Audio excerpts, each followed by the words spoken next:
went longer than it originally was planned. Started seeing each other, and there was never a period of time where we were kind of like dating other than that first day or two. We pretty much turned into an instant couple. I'd never met anybody in my life that I just instantly felt like I was in the exact same groove with. You instantly gelled with her. So who? Almost. Yeah, go ahead. Yeah, almost instantly. Yeah. Almost instantly. So who knew first that it was going to go the distance? You're like a almost instantaneous couple, but then someone starts to think, okay, what's the next step here? Because that's usually what happens in relationships. So who knew that for you two? She knew that. Yeah, she knew that. She says that right away I was, quote, a keeper. And, yeah. And was already having thoughts. The fun story that I like to tell is about 3 months into dating her, I took her to meet my mom across the state. And within minutes of meeting my mom, she says, Scott's going to marry me. He just doesn't know it yet. Nice. Nicely done, ma'am. Way to claim what you want. Wow. Yeah. So were you taken aback? Did you hear her say that? I heard her tell me about it afterwards. Okay. So I didn't hear that. And it was, again, I was looking for a wife. I was hopeful that this relationship was, but I'd had bad experiences in the past, and I was just nervous. Is this really too good to be true? When's the hammer going to drop? Is this too good to be true? Because, I had a bit. So, I was always hopeful from the beginning, and it turns out that, we're meant for each other, and it works very well. And any of that was just baseless fear. Baseless. What the listeners don't know, and I want to kind of let them in on this, is that you guys are in an interracial relationship. And I have to ask you, was this the first for you? And were there any blessings or difficulties that came with it, being in an interracial relationship? Well, you don't see a lot of, white men, black woman couples as much as the other way around. Right. But it wasn't the first. The girl that had passed away before was from Jamaica.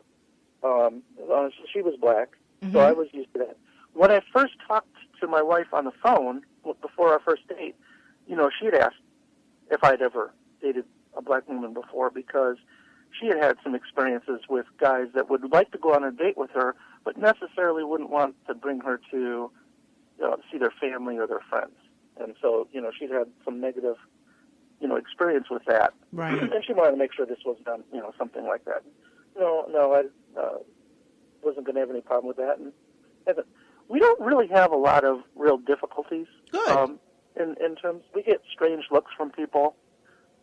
Sometimes most people just don't care. They just walk by, they don't care. Or if they do notice, maybe they'll notice that it looks a little unusual, and then they don't care. But every once in a while we'll get, disapproving stares.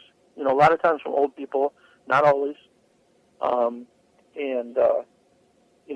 Probably one of the ones that was difficult was, we went to, that was actually Outback Steakhouse. And a place is not in business anymore, the one we went to, but we sat down, and 30 seconds later, the waiter came and asked if we would want to move to a better table. And he'd done that right after talking to the people who we were sitting with, which was a whole cluster of old white women. Uh-oh. Right. And so it was very, very, very obvious that they were uncomfortable and they didn't want to sit with us. And rather than tell them, no, I'm sorry, this is where we sat them. Or to get over it. Exactly. Get over it. They asked us if we could do it. So we refused to move. We ended up talking to the manager. The manager, comped our meal. But truthfully, I didn't want a free meal. What I wanted was for them to do the right thing and stand up to racism when it was put in their face, instead of just going along with it. I think that's what a lot of people just want. Is it's simple as that. And I really like the thing you said about a lot of people don't care. Everybody's living their life. Yep. They don't care who you're with or who you love. And I wish that attitude was more pervasive, but it seems like it is spreading. I feel like we are a more inclusive society in many ways from, when I was growing up, and probably for when you were growing up too. Yeah, we had a fun one when we went to the mall once, and we saw, every once in a while, maybe every few weeks we'll see a couple that looks like us. And we saw 3 or 4 couples, all within a 20-minute period. I remember turning to my wife and saying, was there a club meeting and we weren't invited? No one told us about it? And, so now we refer to, our racial configuration as club members. We'll say, oh, look, there's another couple of club members. Club members are meeting, guys. We need to get the memo. Okay, I like that. That's a nice, fun way. It's a nice, light way to look at that.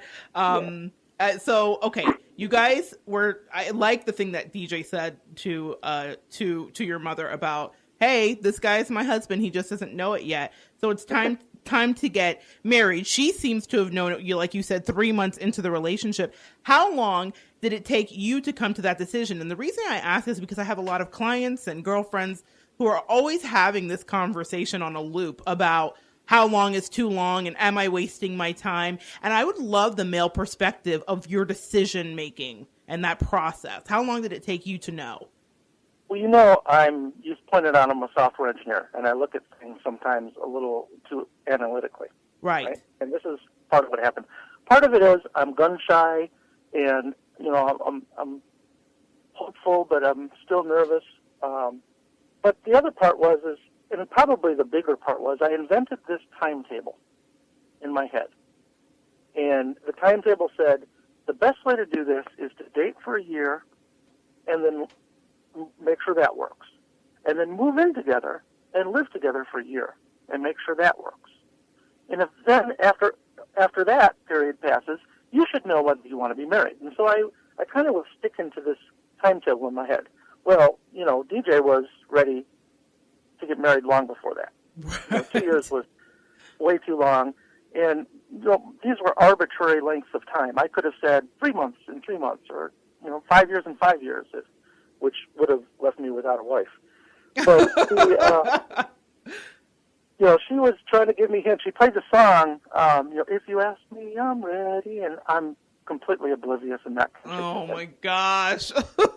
All right. So I'm sure that was driving her nuts. Right. So about a year and a half into it, we're already moved in together, and we're just going and visiting on the beach, and we're sitting, and we're kind of quiet, and I'm holding her, and it's really peaceful, and I'm thinking that I'm going to be married to this person, and it was just, I understood that was a truth. I am going to be married to this person, and I realized that just poked like putting a needle in the balloon of my timetable. What's the point of waiting on an artificial length of time that you set forward when you know already? What's the point? And so then I ended up proposing right there on the spot. I just blurted it out. I just stood up and looked at her, and I asked if, I kind of wish I would have taken a little bit of time and put together something a little fancier. But at the moment, I was just really feeling it. Okay. Okay. I didn't want to wait another day.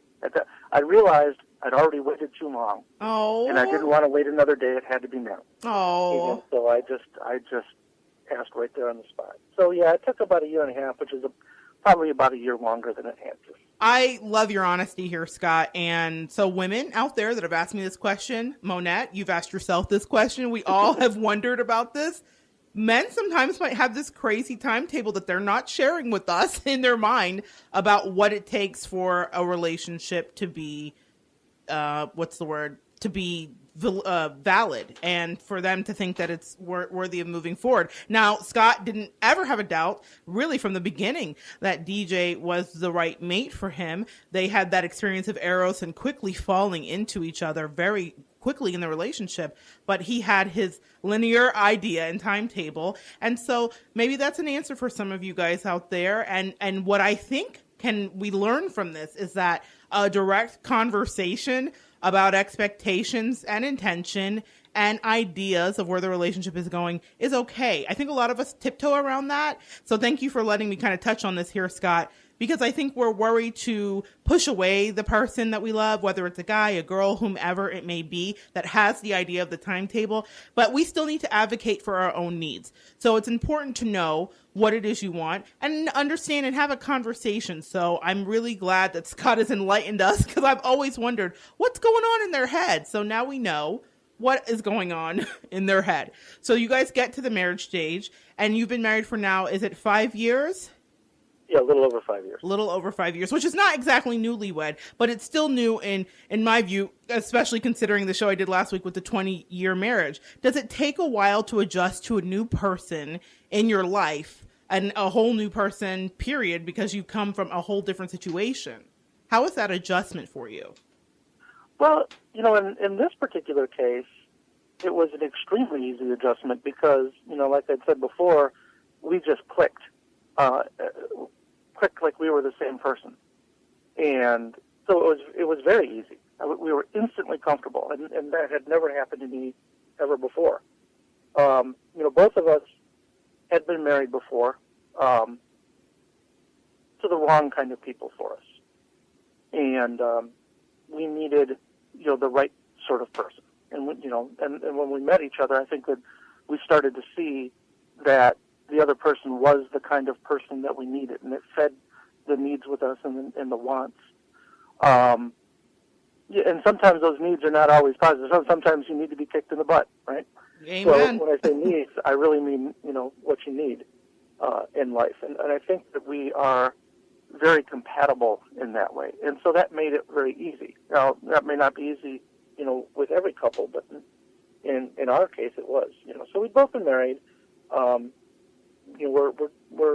I was from, a very emotionally abusive marriage before, and I needed, somebody to believe in me, and someone to be there for me, and somebody that was interested, and someone who saw my worth. And that's funny because DJ's dating profile was from a nickname from a song called Lady of Worth, right? And, that's, she needed someone to see her worth. I needed someone to see my worth. And so we don't have a lot of common interests. We don't have the same hobbies. People look, when they start to, look for a companion, they look for, we both like to go parasailing. We both like to do this. DJ and I have very little in common in terms of actual interests, other than some TV shows. But what we have is very, very similar ways of looking at things. Same way of looking at things, the same way of approaching problems, the same way of, if we get into an argument, every couple gets into arguments. There's days where we don't want to look at each other. I understand. Because that's human. That's human, and that's the way people are. Indeed. But we know how to resolve that. We know how to resolve it like adults and talk things through. And we both do things and look at things in very similar ways. And I think that's what you want when you're looking for somebody. Somebody that, is somewhat of a mirror of you. And, they say opposites attract. I don't know if that's true. I think that's, very similar people walk along the same path. And for you and DJ, that is very much true. And I think an incredibly salient point here that you just made, Scott, in regards to having similar ways of thinking versus common interest. Because in my case, I'm very, very different from the person that I am with, but it works. And so, people wouldn't look at us and say, hey, you guys are a match, okay? But for whatever reason, at this time in our life, it works. And so I really understand that, and it people can bring out the best and counterbalance things. So I think that's very wise advice, listeners. You're looking for somebody and you're in the dating part of your life, in that Eros part where you're looking to mate. Look for somebody that can walk with you in life, that doesn't just have your favorite color in common, okay? I think that's really, really smart, which kind of dovetails because Scott gives great advice, like I said, and what a lot of people don't know about you, Scott, is that you're a bit of a matchmaker, in my opinion. Well, I said this to you before, but, we're matchmakers, but, just as often we'd be match unmakers. Match unmakers? What do you mean by that? Well, maybe we'll find people that we would like to see together, but sometimes you'll find a friend who is with somebody that's toxic for them or not right for them, or there's mismatched expectations. And as a good friend, you're going to want to help them see that and understand that.